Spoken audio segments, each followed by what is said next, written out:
Big boss ನೋಡ್ತೀರಾ? ಹೌದು. Big boss ಎಷ್ಟು ಇಷ್ಟ ಆಗುತ್ತೆ ನಿಮಗೆ?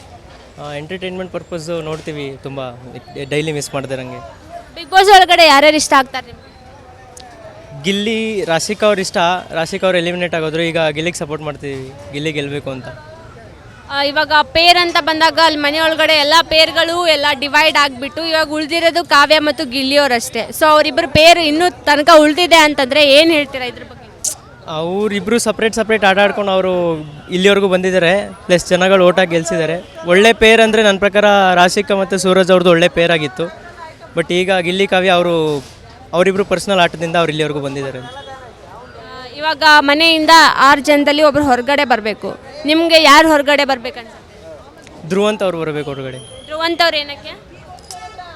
ಅಲ್ಲಿ ಕಂಪೇರ್ ಮಾಡಿದ್ರೆ ಲೈಕ್ ಧ್ರುವಂತ್ ಅವ್ರ ಕಾವ್ಯ ಇಬ್ಬರಲ್ಲಿ ಒಬ್ಬರು ಹೊರಗಡೆ ಬರಬೇಕು. ಇನ್ನು ಎಲ್ಲರ ಎಫರ್ಟ್ಸು ತುಂಬ ಇದೆ. ಸೊ ಧ್ರುವಂತ್ ಕಾವ್ಯ ಇಬ್ಬರಲ್ಲಿ ಒಬ್ಬರು ಹೊರಗಡೆ ಬರಬೇಕು.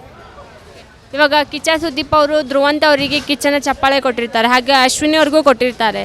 ಸೊ ಇವೆಲ್ಲ ಆಟಗಳಲ್ಲಿ ಉತ್ತಮ ಅಂತ ಹೇಳಿನೂ ತೊಗೊಂಡಿರ್ತಾರೆ. ಅವ್ರಿಗೆ ಹೊರಗೆ ಬಂದರೆ ಎಷ್ಟು ಸರಿ ಅನಿಸುತ್ತೆ ನಿಮಗೆ? ಆ್ಯಕ್ಚುಲಿ ಕಿಚ್ಚನ ಚಪ್ಪಾಳೆ ಅವ್ರು ಇಷ್ಟಪಟ್ಟು ಕೊಟ್ಟಿದ್ದಾರೆ. ಸೊ ಅದ್ರ ಬಗ್ಗೆ ನಾವೇನು ಮಾತಾಡೋಕ್ಕಾಗಲ್ಲ. ಬಟ್ ಹೊರಗಡೆ ಬಂದಮೇಲೆ ಎಲ್ಲರಿಗೂ ಗೊತ್ತಾಗುತ್ತೆ ಗಿಲ್ಲಿ ಡಿಸರ್ವ್ಡ್ ಇಟ್ ಅಂತ. ಸೊ ಗಿಲ್ಲಿಗೆ ಕೊಡಬೇಕಿತ್ತು ಅಂತ ಹೇಳಿ. ಫೈನಲಿ ಇವಾಗ ಇನ್ನೊಂದು 4 ಡೇಸ್ ಒಳಗಡೆ ವಿನ್ನರ್ ಯಾರು ಅಂತ ಗೊತ್ತಾಗುತ್ತೆ. ಸೊ ಹಾಗೆ ರನ್ನರ್ ಅಪ್ಪು ಯಾರಾಗ್ಬೋದು ಅಂತ ಗೊತ್ತಾಗುತ್ತೆ. ಇವೆರಡು ಪ್ಲೇಸ್ ಒಳಗಡೆ ಇವ್ರನ್ನೇ ನೋಡ್ಬೇಕನ್ನೋದಾದರೆ ಯಾರನ್ನ ನೋಡ್ಬೇಕು ನೀವು? ಗಿಲ್ಲಿ ವಿನ್ ಆಗಬೇಕು ಆ್ಯಂಡ್ ರನ್ನರ್ ಅಪ್ ರಘು ಅವ್ರು ಇರಬೇಕು ಅಂತ ನೋಡೋಕೆ ಇಷ್ಟಪಡ್ತೀವಿ. ಎಂಟರ್ಟೈನ್ಮೆಂಟ್ ಇರಲ್ಲ. ಸೊ ಅವರು ಎಲ್ಲರಿಗೂ ರೇಗಿಸ್ತಿದ್ದು ಅದು ಇನ್ಮೇಲೆ ಎಂಟರ್ಟೈನ್ಮೆಂಟ್ ಇರಲ್ಲ. ಸೊ ಓಟು ಹಾಕಿದ್ದೀವಿ ನಾವು ಆಲ್ರೆಡಿ ಗಿಲ್ಲಿ ಅವ್ರಿಗೆ.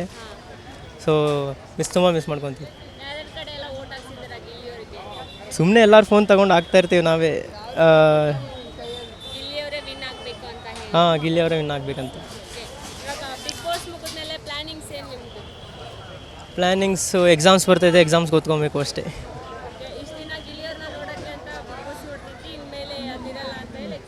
ಹಾಂ, ಎಕ್ಸಾಮ್ಸ್.